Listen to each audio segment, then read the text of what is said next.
Hello, I'm really glad you're here. On this channel, I share simple, quiet stories about life, love, and the little feelings we all go through. If that sounds like something you enjoy, don't forget to subscribe. Every subscriber gives me a little more encouragement to keep telling these stories. Now, let's begin today's story. Winters in Snowridge always came early and lingered late like an old guest reluctant to leave the party. The town nestled quietly by the edge of a vast lake, surrounded by ancient pines and snow-covered hills. By January, it was nearly cut off from the rest of the world. Phone lines and internet signals flickered like breath in the freezing wind. On a hillside facing the lake, the small wooden cabin of Gilbert and Martha Halverson still stood, like an anchor in a sea of white. Gilbert had built it with his own hands in his youth, a place of retreat, where their son Jamie once grew up among summers of laughter and winters scented with apple pie.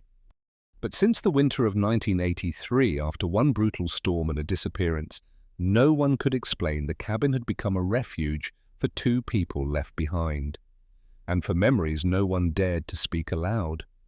Gilbert, now in his 60s, still had the sturdy build of a seasoned carpenter. He was a quiet man, his gestures spare, his eyes carrying the stillness of someone who had stared too long into grief. Every morning, no matter how cold, he would shovel the snow around the porch, not to clear a path, but as if to keep time from freezing.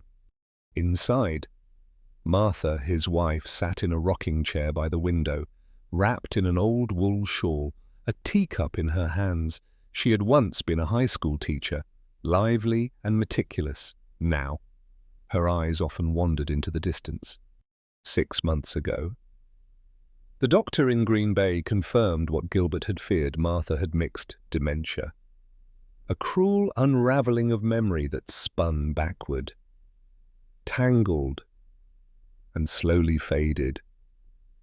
Some days she remembered their wedding, other days she asked Gilbert what his name was, but the one thing she always remembered was Jamie. Jamie, did you bring your scarf? Gilbert paused. He turned his head slightly, seeing Martha staring out the window, her expression soft, like she was speaking to a 10-year-old boy still running somewhere through the snow. I put it in the pocket of your coat. It's colder than yesterday. Sweetheart. He didn't answer, just lowered his head and kept shoveling. Snow settled on his shoulders, gathered in his silver eyebrows. Inside, Martha closed her eyes, her fingers still wrapped around the cup.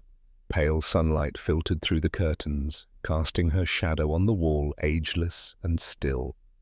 The house remained quiet, and those who stayed behind were still trying to live inside a winter that had never really ended.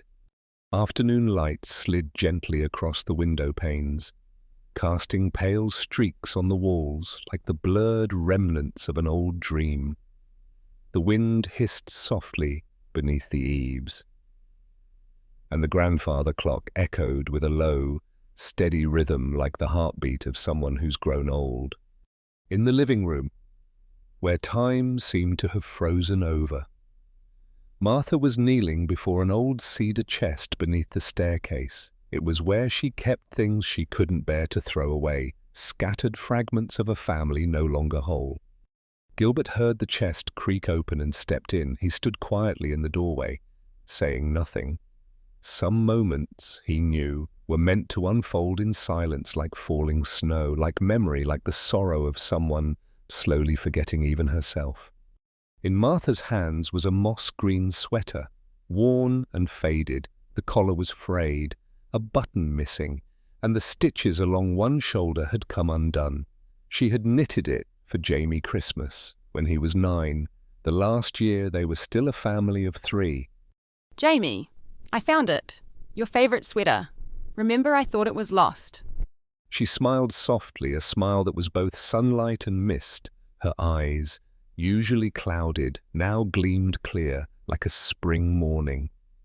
She pressed the sweater to her face and took a deep breath. It still smells like him, like firewood, apple pie, and the late afternoon sun behind the house. Gilbert stepped closer. He didn't look at the sweater, only at his wife, small and fragile, hair silver white, yet in that moment her face looked exactly as it did 30 years ago, the day Jamie vanished into a snowstorm, the day time stopped inside this house. I'll make venison stew tonight. He loves it with cinnamon and a bit of apple. Remember, we always left the cinnamon stick at the bottom so he could be the one to find it. Her voice trembled, but her eyes were bright, as if she had truly just seen Jamie running through the yard. Gilbert sat beside her, gently placing a hand on her shoulder. Yeah, we'll make it. If the snow lets up, maybe. Do you think he'll come home? Tonight I have a feeling. Gilbert gave her shoulder a soft squeeze. He didn't answer, because he wasn't sure what was real anymore, caught between memory, imagination, and the deeply human lie that love sometimes needs. In Martha's hands, the old sweater quivered slightly. The room suddenly felt too wide or too empty for just the two of them. Martha clutched the sweater to her chest. Her thin hands trembled. Her gaze stayed fixed on a space no one else could see where. In her mind, Jamie was running out from the woods, cheeks flushed pink from the cold, laughter echoing through winter. I hear his footsteps outside, soft, like when he wore those padded snow boots. Gilbert turned his face away. In the fireplace, pine logs crackled and popped. The smell of resin filled the room, as if trying to mask the scent of truth. It's just you and me here. No, tonight it's all three of us. I know it. Martha turned to him, her eyes wide with a child's faith, believing that a birthday cake could appear if only she wished hard enough. I want Jamie to sit between us at dinner. You'll tell him your hunting stories, and I'll feed him spoonfuls of stew. He always dropped the carrots. Gilbert bowed his head. He couldn't bring himself to shatter that illusion, because in the kind of illness where time runs backward and reality becomes a fragile thread, some words once spoken can be the final cut that severs someone from the world. He stood, draped a blanket over her shoulders, and stepped outside. The wind slapped his face, sharp as a reminder, but he didn't rush back in. In the snow at the porch, his footprints were still fresh, but there faintly. Leading toward the back of the house was another set, lighter, alone, as if someone had just arrived and then vanished. He narrowed his eyes, his heart skipped. Then he crouched, pressed his hand to the snow. Nothing, just imagination, or maybe not.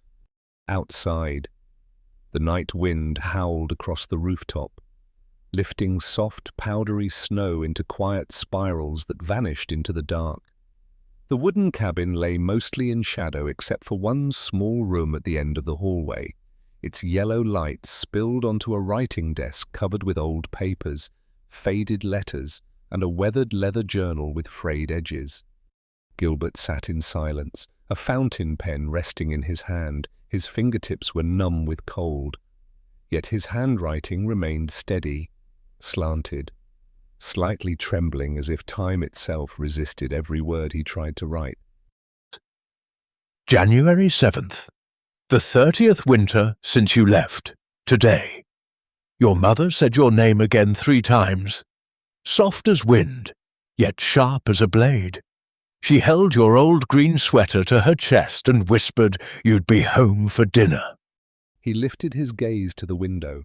Snow fell so thickly that the world beyond was nothing but a white, soundless void, no footsteps, no headlights, nothing, except memory. He looked down and continued to write. I don't have the heart to tell your mother the truth, that you're not coming back, that maybe you've been beneath this snow all along. I let her live with hope because for her, hope is the only thing left. He paused, his hand shaking a little more now. Then he opened a drawer and pulled out an old photo Jamie at 10, grinning beside a homemade sled. Behind him, The cabin, when it was still new, still warm. Gilbert brushed a thumb across the image. His lips moved wordlessly. Then he resumed writing. I searched every foot of shoreline that day. I called your name until my voice gave out, but only the wind answered. I never signed the death certificate, not because I didn't believe, but because I couldn't. You were part of this home. If you were truly gone, there should have been a sign, a trail, a drop of blood, a fallen glove. But there was nothing, only snow. He closed the journal, tied it shut with the old leather strap, and placed it gently back into the drawer. Before turning off the lamp, he glanced toward the bedroom where Martha lay deep in a foggy sleep, sometimes still calling out their son's name in the middle of the night, like an echo lost somewhere in the folds of her mind. Gilbert sat a moment longer as the darkness thickened around him. Then he whispered, whether to himself or to a spirit that never really left, he wasn't sure. If you're still alive, if you still remember this home, come back, even just once. Near midnight, the wind shifted. The pine trees to the north began to bend under its force, shedding thick waves of snow that blanketed the dirt road, now untouched by tire tracks for weeks. Upstairs, Gilbert stood by the small window, looking out over the blurred surface of the lake. He couldn't sleep. Nights like this. He often woke around this hour not because of age, but because of something that had never left his mind in 30 years. Suddenly he froze. In the distance, at the end of the snow-covered trail, the only path that once connected the cabin to the town, there was light, faint, then growing clearer. 2 beams of headlights cut through the snowfall like blades slicing into the pale night. A dark-colored vehicle crawled slowly up the slope, tires screeching against the thick ice. It stopped about 100 meters from the house, right where the road was blocked by the high snowbank Gilbert had shoveled a few days before. The car door opened. A man stepped out. Gilbert couldn't make out his face, only the figure tall, wrapped in a thick, ash-grey coat. Hood pulled tight. He stood still, silent, swallowed by the endless snow. The headlights turned off, leaving only his shadow, a lone silhouette in the cold white night. The man didn't move. He just stood there, staring toward the cabin. He didn't call out, didn't approach, just stood, as if wrestling with something too heavy to name. Gilbert squinted. Something felt wrong or too familiar. An old instinct stirred in his chest. Then the man turned away, walked back to the car, but didn't get in right away. He knelt down briefly as if placing something on the snow. Then he climbed in, started the engine, and disappeared down the hill, swallowed once more by the night. The next morning, Gilbert went to look right where the stranger had stood. He found fresh footprints, and beside them, half buried in snow, lay a small woolen glove, moss green, with 2 white stripes at the wrist. Gilbert stood still. It was the exact kind Martha had once knitted for Jamie, a one-of-a-kind pair, lost with the boy that winter, long ago. 2 days after the stranger appeared and vanished into the snowy night, the sky broke into a rare, pale sunlight, faint and almost reluctant, as winters go in northern Wisconsin. The snow remained thick, but it had stopped falling. The wind had changed direction, and the cabin had sunk into another kind of stillness. No knocks this time, but a silence heavy with foreboding. Gilbert woke early. He brewed his coffee like always and stepped onto the porch. The cold no longer bothered him. It had become part of life. He still held the old enamel mug in his hand, but his mind was trapped in that lingering image from 2 nights ago, a figure at the bottom of the hill, and the moss-green wool glove now locked in his drawer. When he walked to the mailbox by the wooden gate, Nestled among town flyers and advertisements was a small, unsealed brown envelope. No stamp, no postmark, no sender's name, just one handwritten line, Gilbert Halverson, by hand. He opened it on the spot. Inside was a faded, slightly worn photograph. A man stood by the frozen lake, with pine trees behind him. The sky was grey, snow falling gently. His face was turned slightly away, not entirely clear, but just enough to make Gilbert's heart stall. The man looked to be in his early 40s, tall, broad-shouldered, but what struck Gilbert most was the green beanie with 2 white stripes, the exact kind Jamie wore in the last family photo, before everything changed. Gilbert's hand trembled. He sat down on the wooden step, eyes locked on the image, as if it might speak. A gust of wind swept past, lifting a swirl of snow around his boots. He rushed inside, shut the door, and went straight to the drawer. He pulled out the old family photo, Jamie at 10 years old. He laid the 2 photos side by side. His heart pounded, each beat like a knock from the past. The cheekbones, the hairline, the eyes, they were Jamie's if he had lived, if he had grown up. There was no mistaking it. Gilbert rubbed his eyes and looked again. Nothing had changed, only the room around him felt smaller, quieter, colder. Martha was still asleep in the bedroom. He knew if he showed her the picture, it might set something loose he could never bring back. She no longer distinguished dream from reality, and for the first time in 30 years, neither could he. He whispered, without meaning to, If it's you, why didn't you call out? But there was no reply, only the grandfather clock ticking in the silence, steady, cold, and unforgiving. Night fell faster than usual. Thick clouds dragged across the treetops, swallowing what little sun had broken through earlier. Inside the wooden cabin, the warm light from the lamps cast blurred halos on the ceiling, swaying gently with the draft, slipping through the cracks in the door.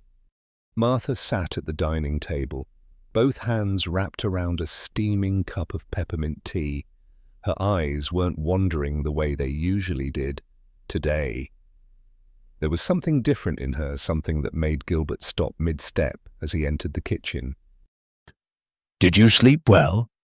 Martha didn't answer right away. She was staring out the window, her gaze seeming to cut through the snow, the trees, and time itself. I dreamt of Jamie. Gilbert set the kettle down slowly. His heart tightened. She often said his name, but it was rare, so rare for her to speak of a dream with such clarity. Did he say anything? Martha shook her head gently. No, he was just standing there, outside the old cabin where we used to camp, out east by the forest's edge. The snow was heavy, the wind was strong, but he didn't shiver. He wasn't afraid. She looked at him. Her voice was steady, but her hands trembled just slightly. This time, I remember clearly, not imagined, not confused. I saw someone, a grown man, in a thick grey coat. He came and picked Jamie up. Gilbert froze. His hand tightened around the kettle's handle. His pulse pounded in his ears. You're saying someone took it? Martha nodded slowly, like she had just stepped out of the dream itself. I always thought Jamie got lost, but no, he didn't cry, he didn't fight. He looked at me. His eyes, they were trying to say something, but I didn't understand. She leaned forward and took Gilbert's hand. I think I've forgotten that part for years, but I didn't lose it. Not really. Someone came, that night, in the snow. Gilbert sat down, not daring to pull his hand away. Inside him, the fragile timeline of the past 30 years began to unravel. And, for the first time, in Martha's eyes, he didn't see nostalgia. He saw a real memory, buried deep, now rising. Jamie's not dead. I believe that. Do you?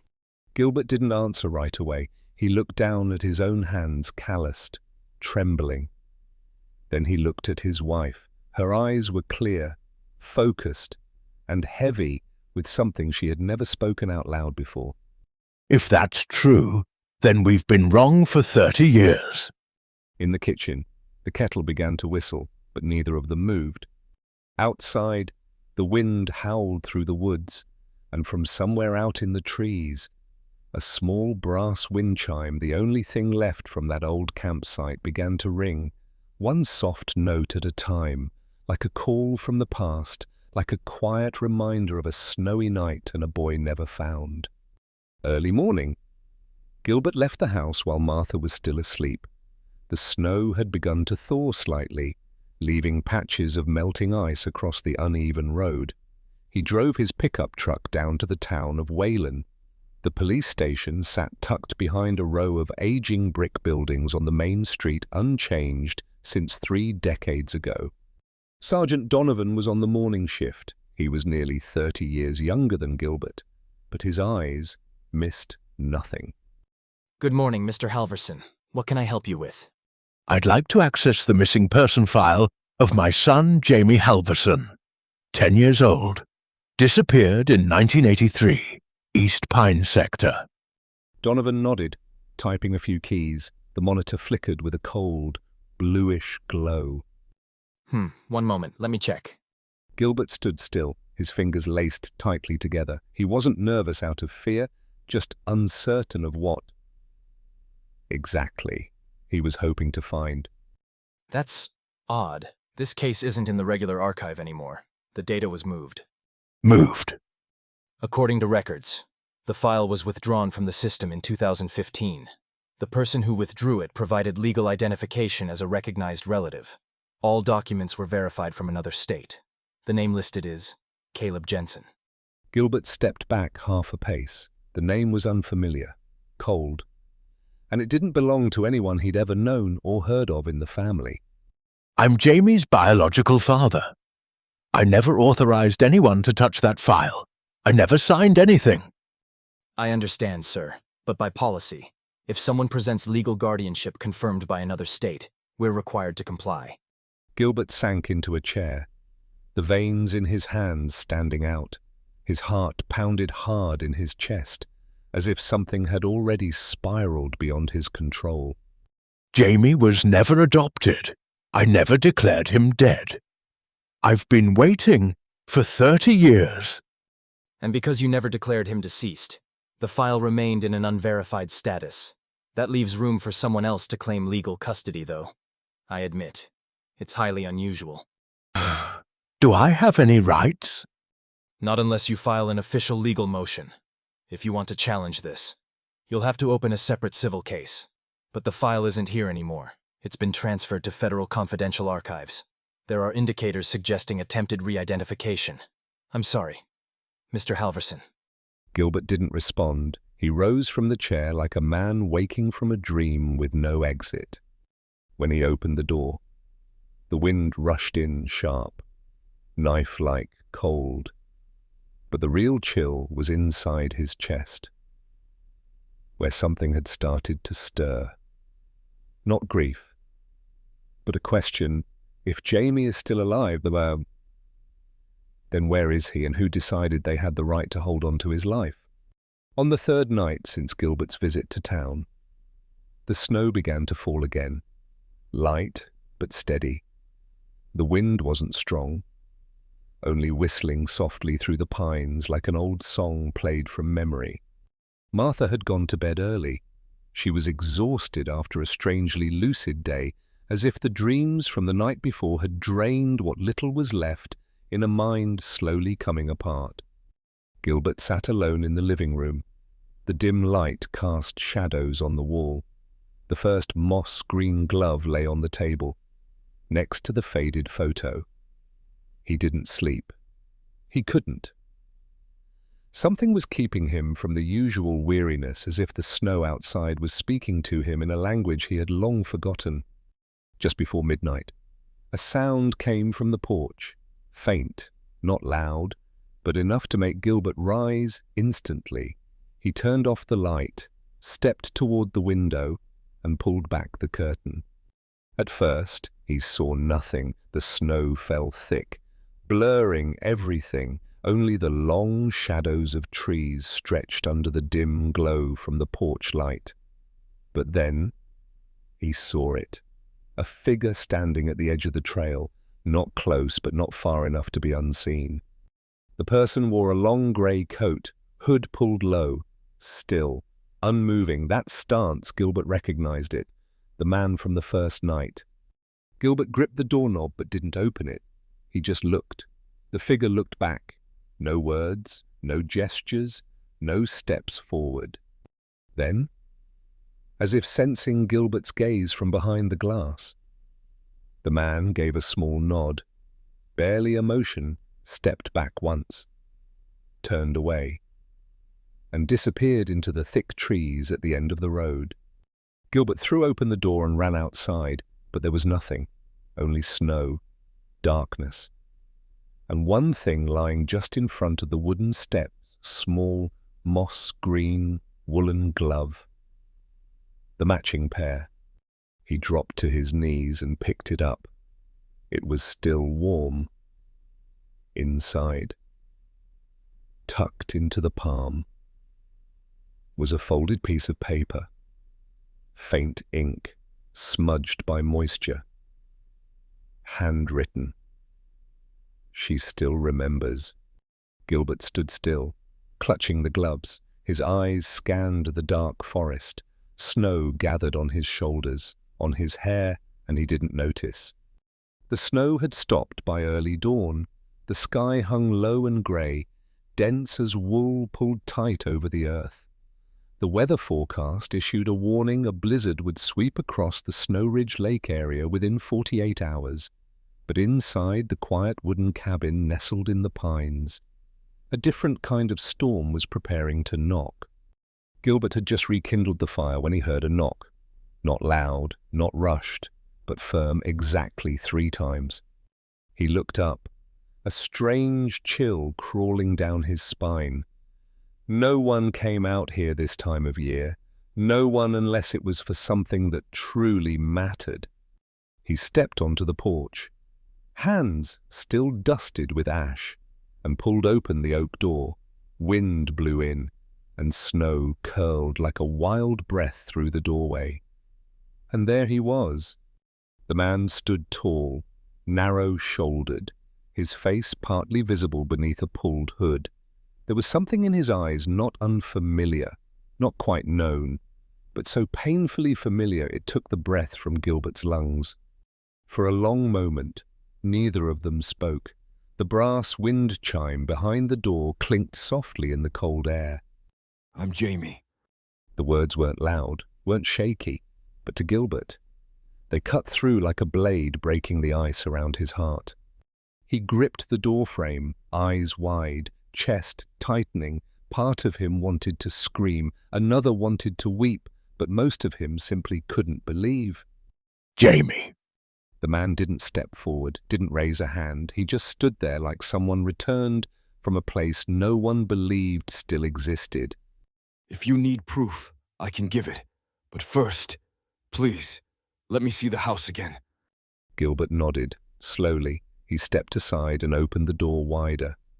The man stepped in like a shadow come home after 30 years, carrying with him a winter they thought had long been buried beneath the snow. The man Jamie, or the one carrying that name, stepped across the threshold, slow and silent. The wooden cabin seemed to still with every footfall. Outside, the wind howled suddenly, as if winter itself was holding its breath. Gilbert stood near the fireplace, his eyes locked on him. He still couldn't speak the name, still couldn't believe, but couldn't look away either. Jamie didn't scan the room. He stopped just at the edge of the living space, arms at his sides, his gaze fixed on the corner where the old rocking chair sat, still and waiting. The bedroom door creaked open. Martha stepped out. A wool shawl hung loosely over her shoulders, silver hair falling softly, her eyes still clouded from sleep. But in that instant, the moment she saw him, her gaze lit up like a lake thawing under the first sun of spring. She didn't speak, didn't scream, She simply raised both hands to her mouth and took a trembling step forward. Jamie, Her voice was soft, barely a whisper, but it rang through the room like the first bell after a winter too long. Jamie nodded, eyes brimming. Mom. Martha didn't wait. She rushed forward and wrapped him in her arms, tears falling onto the thick fabric of his coat. She held him as if clinging to something lost, something she never believed she'd hold again. Gilbert stood behind them, frozen. What he saw was too real to be a dream, too impossible to be true. Martha looked up, her face just inches from his. Her hands rose, touching his cheek, his ear, his forehead. are you cold? Have you eaten? I don't remember much, but I never forgot this face. Jamie bowed his head, eyes closing. I missed you every day, every winter, every time I heard the wind chime. Martha cried again, but this time, not from pain. This time, it was 30 years of longing melting all at once. And the room warmed, as if an old fire had finally come back to life after 1,000 days of ash. Gilbert still stood there, no tears in his eyes, but something inside had broken. Trust or doubt. He couldn't tell. He only watched as his wife held a man, and he couldn't be sure if that man was his son. Night had settled deep. Wind slammed against the roof, and snow whipped the window panes in sharp rhythm. But in the small kitchen, the three of them sat close to the fireplace, the golden flame flickering across faces reunited after 30 years. Jamie bowed his head slightly. Martha held his hand and wouldn't let go. Gilbert sat across from him, eyes searching, as if trying to find cracks in every word about to be said. Now tell us, what happened that night? Jamie nodded and drew in a breath, as if gathering all the courage he had left.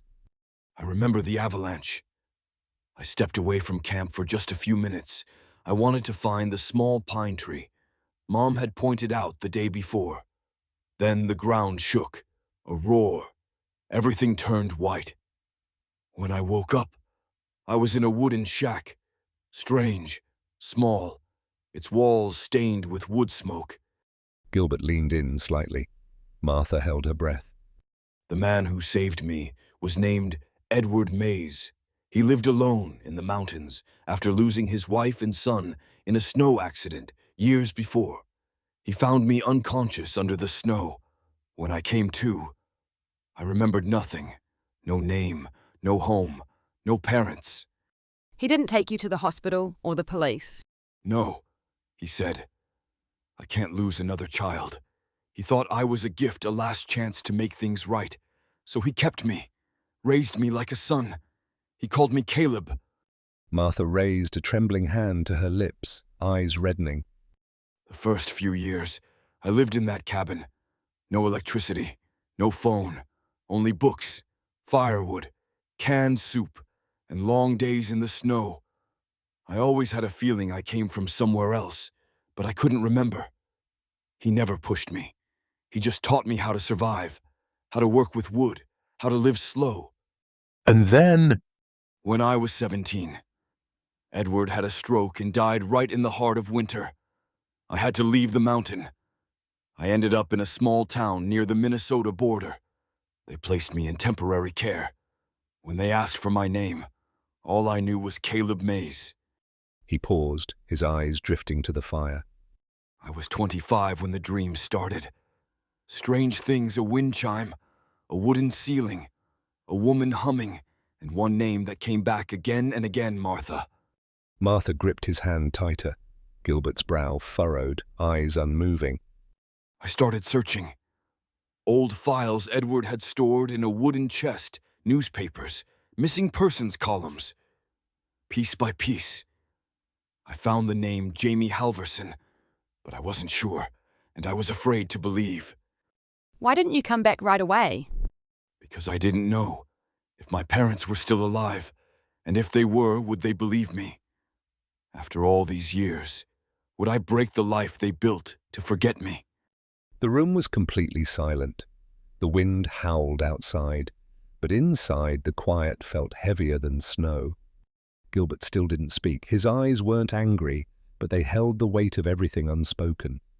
Jamie reached into his coat pocket and placed a small stack of worn papers on the table. These are the hospital records from Spring Hill, where I was briefly admitted.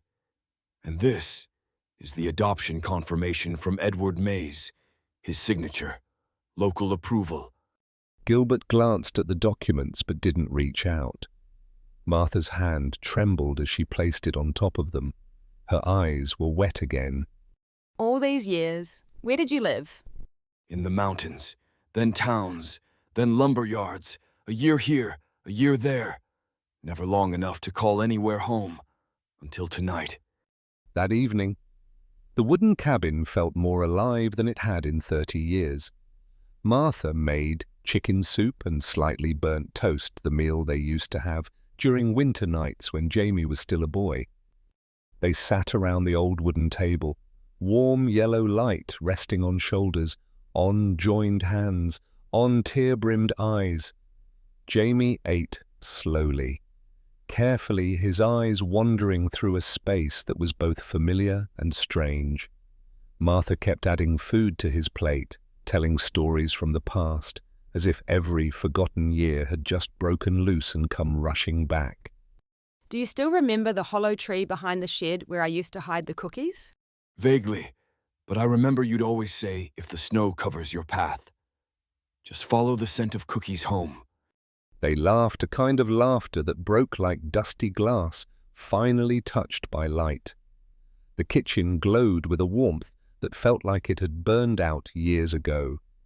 But Gilbert didn't speak much. He ate slowly, nodded now and then, eyes drifting toward Jamie, and then, as Jamie washed dishes with Martha, he quietly retrieved the folder Jamie had left in the drawer. He sat at his desk beneath the soft glow of a reading lamp. He examined every page, Spring Hill Hospital records stamped, signed, patient ID numbers, guardianship papers from Edward Mays, sealed by the county in 1994, signed and fingerprinted. Everything seemed in order, but then he paused at the final page, a reissued birth certificate from when Jamie was 13, under the name Caleb Mays. He flipped it over. In the biological father, if known field, left blank. Biological mother marked with a line through it. But at the bottom, in a hand-written annotation under the identity reconstruction section, it read, "Data does not match Halverson missing child case from Snow Ridge. No DNA confirmation." Gilbert froze. He remembered it clearly. In 2002, he had submitted a DNA sample to the state, asking it be checked against all unidentified orphans. No definitive match had ever been reported. If Jamie or Caleb was truly his son, why did this record say no match with Halverson? He slid the papers back into the folder, tucked it into the drawer, and locked it.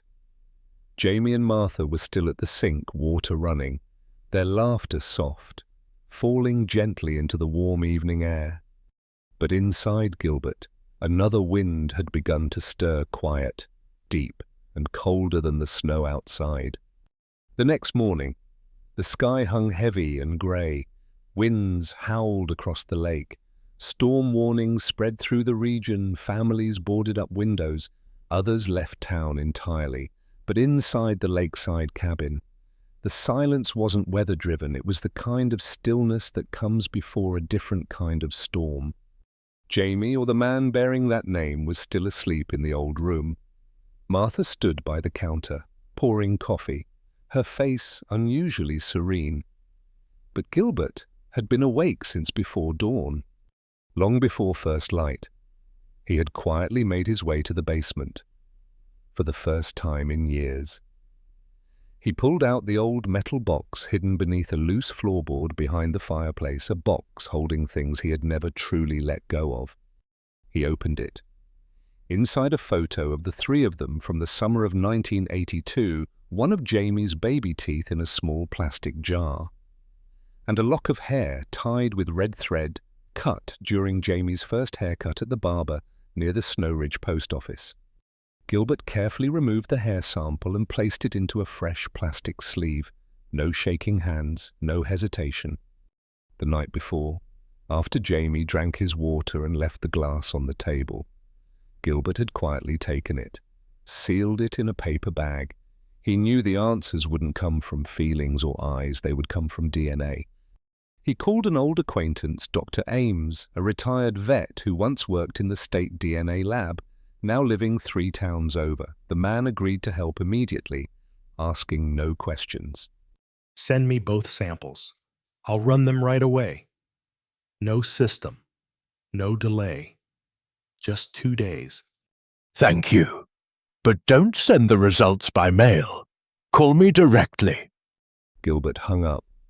He stood before the mirror, looking at his own reflection, thinner now, hardened by time and grief. But the eyes had never dulled, not even in sorrow. He placed both samples into an envelope, sealed it, and drove through the snow to the nearest post office still open. For now, before the storm hit. When he returned, the house was still quiet. Jamie was shoveling snow off the porch. Martha was steeping peppermint tea. Everything felt oddly peaceful. But beneath the snow, beneath the wooden roof, beneath the soft light, a truth was beginning to rise, splitting the ice, sharp as a blade against the heart. By midday on the second day, the wind came in harsh, staggering bursts. The snowstorm was pushing down from the north, dragging clouds and a long, hollow howl behind it, like the wailing of old spirits. Gilbert was splitting wood behind the house when the phone in his coat vibrated an unknown number. He wiped his hands, pulled out the phone, and answered without greeting, just a quiet breath. Gilbert, I've got the results. I'm listening. The old hair sample and the one from the glass, they don't match. There's no biological relationship. That man is not your son. Gilbert closed his eyes. Total silence. The wind circled him, but it couldn't touch the freeze that had just gripped his chest from within. I ran it twice. The hair sample was clean. The result is certain. Thank you. Don't tell anyone. I'll see you after the storm. He ended the call, slid the phone back into his pocket. His hands still held the log, but the strength had left them. He set the axe down, raised his eyes to the heavy sky, and walked slowly back to the house, like a man returning from an invisible funeral. In the kitchen, Martha sat reading an old book. Jamie, the man who claimed to be Jamie, was fixing the plumbing under the sink. No one noticed the shift in Gilbert's expression. He stood still for a while, then poured himself a glass of water and sat at the table. The water was cold, but he didn't drink. His eyes rested on the man's back, and in that moment, he saw it clearly that back wasn't Jamie's, and not because of the shape, but because of how easily he moved inside this house, how precisely he stepped into someone else's memory. Gilbert said nothing the entire afternoon, but when night fell, and the wind began tearing at the porch roof, he rose, pulled the hospital folder from the drawer, and walked into the living room where Jamie sat writing something in a small notebook. We need to talk, right now. Jamie looked up. His eyes twitched just slightly, but enough for Gilbert to know he understood what was coming. The living room was lit only by the soft glow of a standing lamp. Wind howled at the windows, and snow struck the wooden walls in waves. In that space, Gilbert stood tall, folder in hand. Jamie, or rather, the man who once called himself Jamie, closed his notebook and looked up at Gilbert without flinching. You're not my son. 1 second of silence. 2, Caleb, no longer hiding behind a borrowed name, didn't argue, didn't feign surprise, didn't move. I had the DNA tested. A lock of Jamie's hair I kept since he was 6. A sample from the glass you drank from that first night. No match. Caleb bowed his head slowly, And when he looked back up, his voice wasn't defensive. It was just honest and full of pain. I know. Then why? Caleb's eyes met his. They didn't belong to a liar, but to someone carrying a debt, paying it with every day of his life. I didn't come to deceive. I didn't come to replace. I came because of a promise made by someone who died. Because of me. Gilbert didn't move. His eyes began to crack like the first break in ice, revealing water beneath. Jamie and I grew up in the same orphanage in Minnesota. We were friends, same bed, same classroom, sharing faded scraps of a past no one else wanted. On the stairs, Martha appeared. She paused, listening, then slowly descended, each step like a walk between dream and waking. Jamie didn't remember much, but he always talked about Snow Ridge, a house by the lake, a mother named Martha, the sound of wind chimes, and winters that smelled like peppermint wool gloves. When we were 15, we snuck out to go sledding. I fell into a crevice. Jamie jumped in after me. When we were almost out, the ice collapsed again. Caleb's voice caught. His breath trembled as if memory itself was pulling him back under. He got stuck. Only a few seconds left. He grabbed my collar, pushed me up, and before I slipped out of his hands, he said, "If you live, go back. Find my parents. Don't let them forget me forever." Caleb lowered his head, his hands clenched tightly on his knees. I survived. But for 15 years, I couldn't find the strength to face that promise. I carried it every day. But with each year, I got more afraid. Afraid of his parents' eyes. Afraid of their grief. Afraid they had learned to live without him. I never meant to impersonate him. But when she looked at me and said Jamie, I couldn't say no. I couldn't be the one to make her lose him again. You are Caleb? She stepped closer. The room seemed to rise around her, welcoming this small, steady figure into the heart of a storm just awakened. Yes, but I carry his memory and the last promise he ever made. Martha stood before him. Her hand trembled, but her eyes were clear. She touched his cheek. Not to test him, but to say, "I believe you." I lost Jamie once, but if you're alive because of him, if you've held him in your heart all these years, then I won't lose you, too. Caleb broke down. No words left, just tears. Behind them, Gilbert stood silent, his eyes closed. Not out of anger, but because something inside him had shifted. Not forgiveness, not acceptance. But for the first time in 30 years, his heart was no longer cold. The blizzard finally came. Wind slammed the roof like an ancient fury, and snow plastered the windows in sheets of white. But inside the little cabin by the lake, the fire still burned, and in the kitchen, 3 people sat together, as they once had. Martha placed a hand on Caleb's shoulder and gently guided him to the table.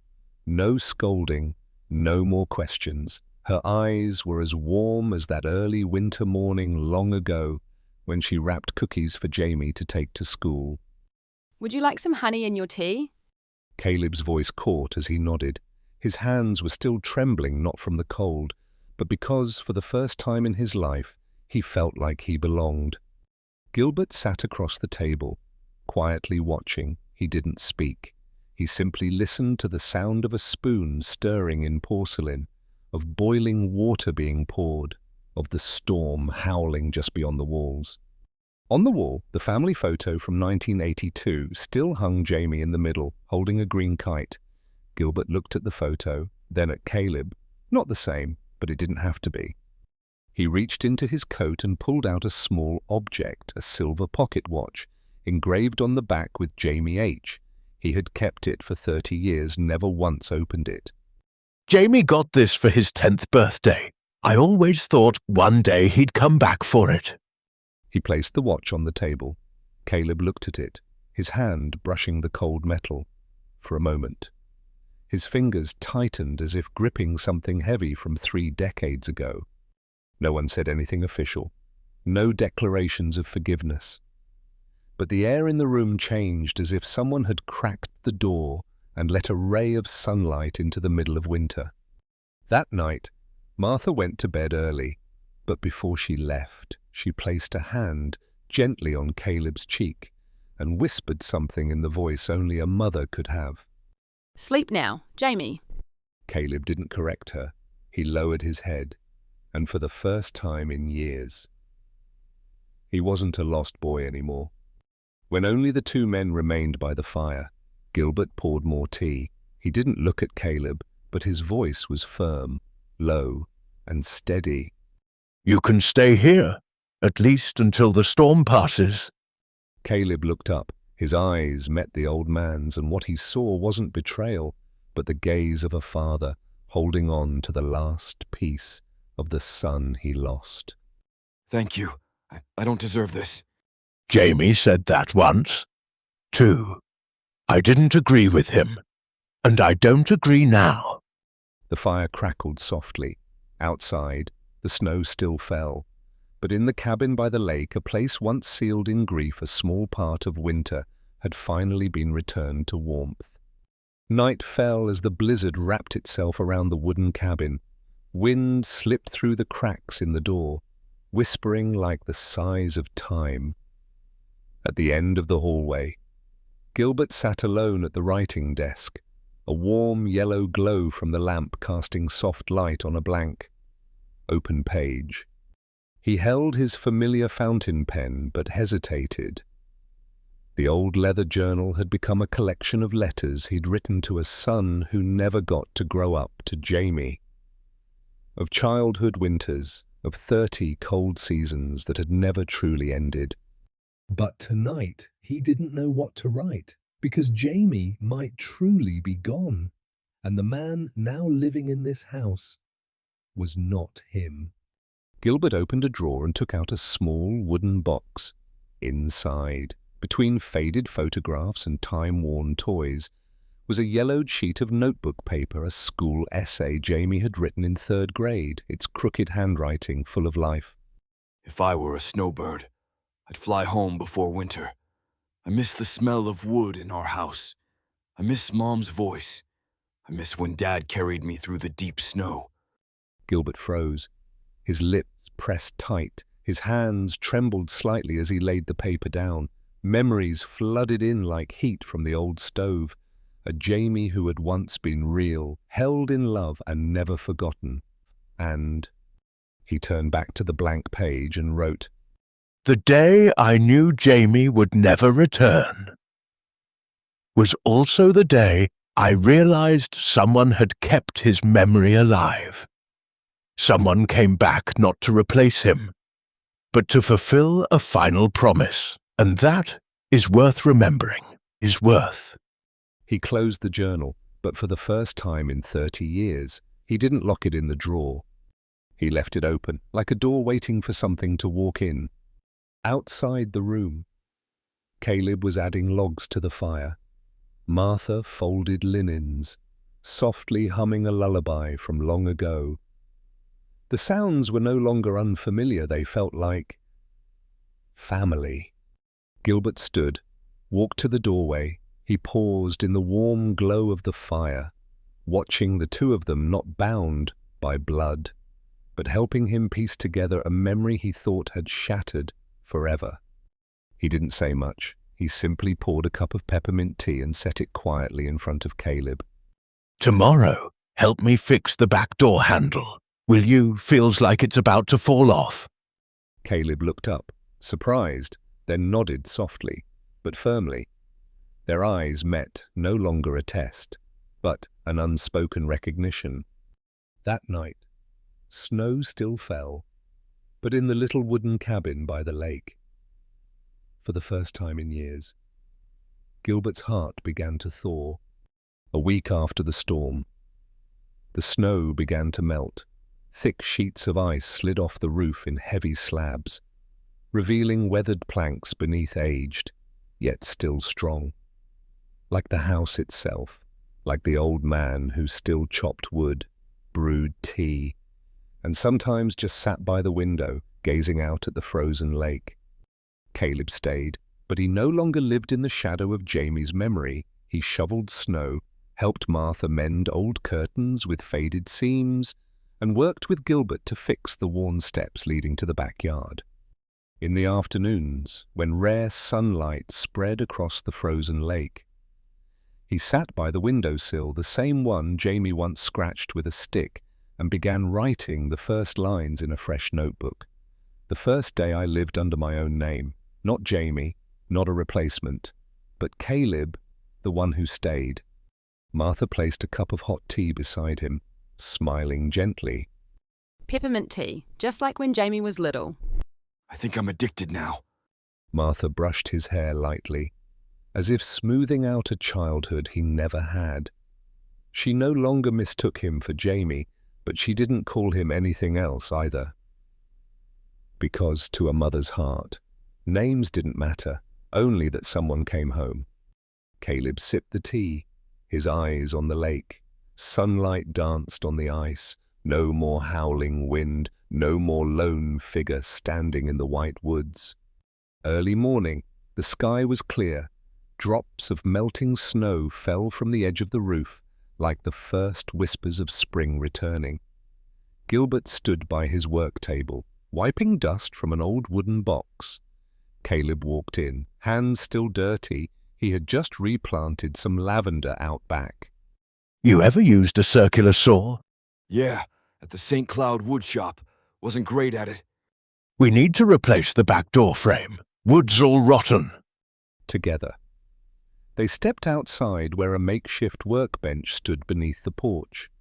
Gilbert showed Caleb how to measure a clean 45, how to brace the cut so the grain didn't split. They worked in silence, but the kind of silence that felt ordinary now, no longer uncertain, no longer foreign. When the last plank settled into place, Gilbert sat down. Caleb handed him a glass of water. They didn't look at each other. Both stared out toward the lake. I used to think Jamie would follow in my steps. Carpentry isn't passed down by blood, it's passed down by hands, by patience. If he'd lived, he probably would have been better than me. Not sure. Jamie forgot things, cut crooked, drilled too deep. But he kept trying. He could look at a piece of wood and see what was hidden inside. Gilbert turned an old chisel in his hand, then set it gently in Caleb's lap. Take it. Not because of Jamie, but because you stayed. You stood through winter and you didn't run. Caleb looked at the chisel-worn handle, sharp blade, solid weight. He didn't speak, but his eyes, they shimmered. You're not my son. But if Jamie left part of himself in your heart, then I won't let that heart wander alone anymore. Stay. Be a carpenter. Be family, if you want to. I do. One answer, one acceptance, and the start of something new. In the breeze of early spring, two men sat side by side, not of the same blood, but sharing the memory of a boy named Jamie, and beginning again, with nothing more than old wood and open hands. Late afternoon, the sun dipped low behind the pines. Martha watered the wildflowers just beginning to bloom after the storm. Caleb stood on a ladder, holding an old wind chime rusted, bent, its strings frayed and broken. It was the same chime Martha had hung by the front porch, right outside Jamie's window ever since he was 3. Every winter morning it would sing with the wind, waking childhood from its dreams. It won't ring anymore. Mom. But if you fix it, it will sing again. Caleb sat on the porch steps, carefully undoing each knot, replacing broken rods with new ones, retying the strings with soft leather. He didn't rush, as if mending not just a thing, but something deeper inside himself. When it was ready, he climbed up and rehung it in its old place under the eaves. The spring wind passed softly, gently, just enough for the chime to ring clear, light and deep. like a voice calling from the other side of many winters. Martha stopped watering. She looked up. Her eyes shimmered. Caleb stood beneath the chime, bathed in golden light. Gilbert stepped out, a cup of tea in hand. He looked at the chime, then at Caleb, and gave a quiet nod. It sings again. I think Jamie would have liked that sound. He always did. They stood there, three people bound not by blood, but by loss, waiting and forgiveness. Above them, the wind chimes sang, carrying the voice of the one who left and the warmth of the ones who stayed. No need for spring to announce itself. The chime had rung and the heart had opened. Thank you for listening to the story. If you have any thoughts, feel free to share them in the comments below. I'd love to hear from you. Once again, I'm really happy to have you here. Don't forget to subscribe so we can keep sharing more stories about life together. Take care and see you next time.